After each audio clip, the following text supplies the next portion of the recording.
So here today I have one of my favorite clients, Jill, and without further ado, let me show you how a queen slays. Press, press, press, press, press. Cardi don't need more press. Kill them all, put them hoes to rest. Walk in bulletproof vest. Please tell me who she gon' check. Murder scene, Cardi made a mess. Pop up, guess. Alrighty guys, so basically I'm starting off with just my braid pattern. This is actually just going to be a rough overview of my closure sew-ins because I have a video already uploaded that's more in depth. So if you'd like to see actually how I do it, check that out. So yeah, I'm just going to be skimming through, basically focusing mainly on the styling part and how I achieve this look as a whole. So yeah, I hope you enjoyed the video.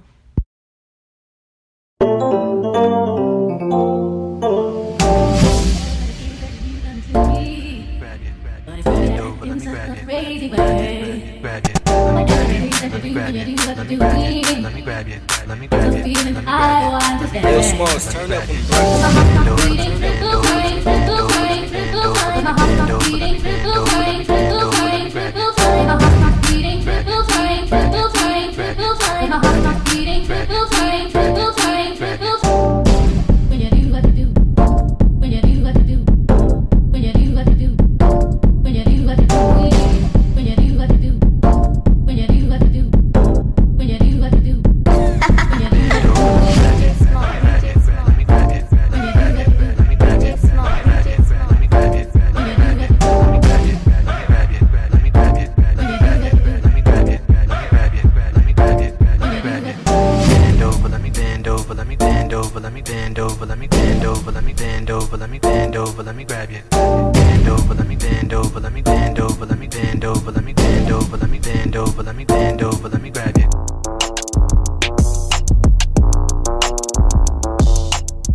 cash in my hair to my ass. Do the dash, can you make it go fast? Fuck the fame, all I want is them bands. If she